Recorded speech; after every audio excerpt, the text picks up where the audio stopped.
Let's continue with our discussion of feedback in circuits with the next sort of feedback, which is the series feedback. So the series feedback is applied when you have an amplifier which takes a voltage as an input and normally has a current associated with the output, which is normally referred to as the transconductance amplifier. So in such a case, the feedback network essentially samples the output current and generates a feedback voltage signal. Right? So the feedback network consists of a circuit that samples the output current and generates a voltage, a feedback voltage, which gets subtracted from the signal voltage at the input. Now, therefore, if you look at the gain with feedback, the gain with feedback obviously reduces in this case from the open loop gain, and it's given by A divided by 1 plus A beta. Now, since this is a voltage input, right, Ri for a voltage input amplifier has to be large. So because of feedback, what happens is that Ri is going to increase, and it's going to increase by the feedback factor 1 plus A beta. Similarly, the output works like a current source, and so for with feedback, the current source becomes more ideal, or in other words, the output resistance also increases and increases by a factor of 1 plus A beta.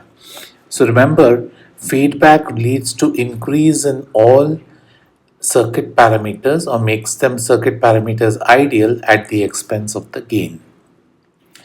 So how does one calculate the loop gain and the feedback factor in such a circuit? So like always, you first identify what the open loop part of the circuit is and what the feedback network is. So let's consider a circuit here which has a signal source with a signal resistance Rs and a load resistance RL connected at the output. Now the output parameter in this circuit is going to be I0 or the output current. So now if you see the feedback network basically consists of two ports, 1 and 2. The feedback network samples the output current and generates a feedback voltage.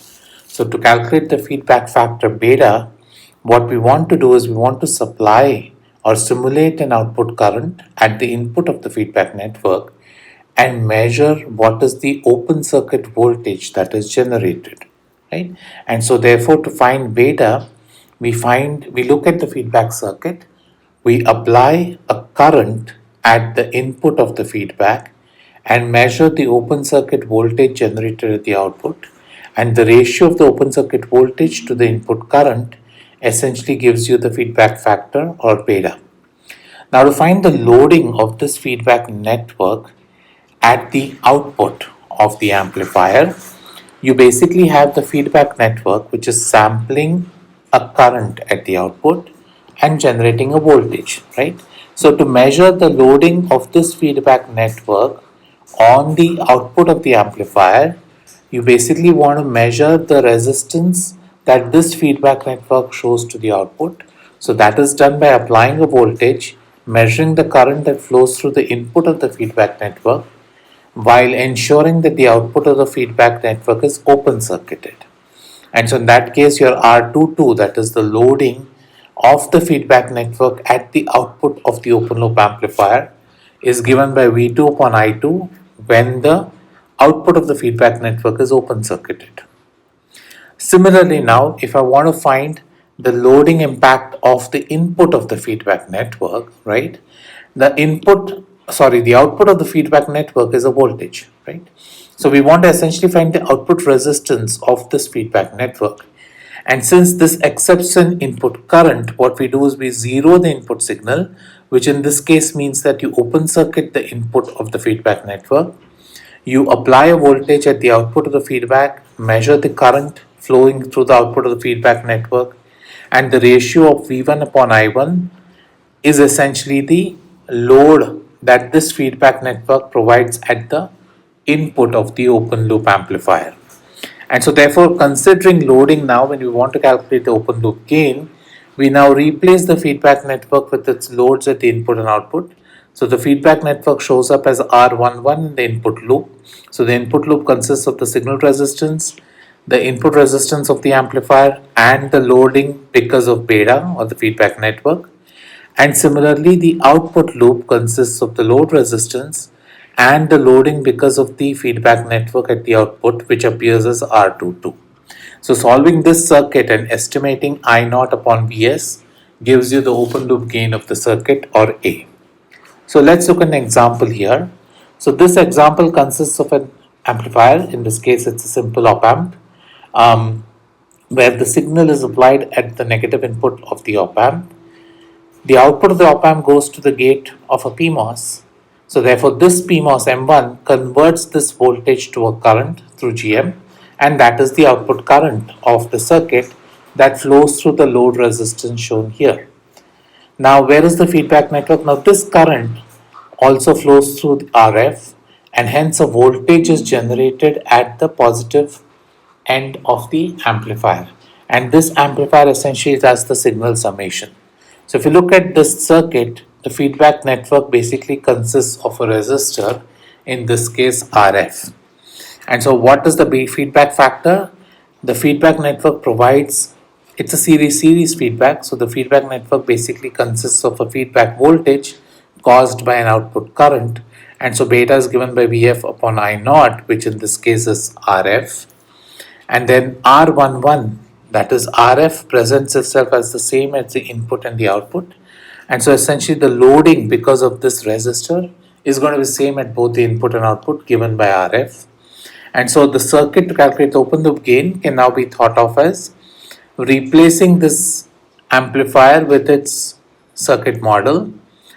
Its output goes to the gate of the PMOS, which then converts it to a small signal current. That small signal current flows through R1 and RL and RF connected in series. And similarly, RF shows at this input signal. So all we have to do now to calculate the open loop gain is solve the circuit. So basically we want to find I naught by Vs. So that can be done simply. Your input voltage Vi is nothing but a resistor divider here. So Vi is nothing but Ri divided by Rs plus Ri plus Rf into Vs. And similarly, your VGS1 is now here. If you look at the output of the amplifier, the output of the amplifier is open circuited because we are looking at mid-band gain. We don't consider capacitors. The MOSFET, essentially the gate, is an open circuit, and so therefore VGS1 is just A naught times V1, which is A naught times the resistance ratio times Vs.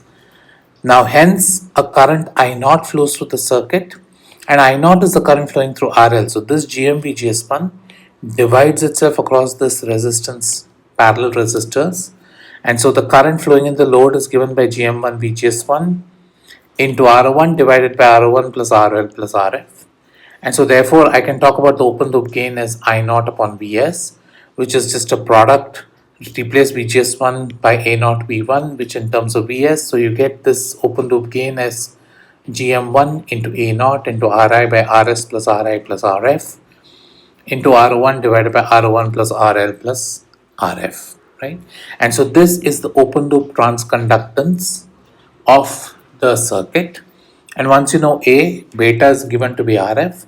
So from that you can then estimate the closed loop transconductance and the input and the output resistances depending on the circuit. So again, the algorithm to solve the circuit is similar. Identify the loading and then create this equivalent circuit and then solve for the open loop gain.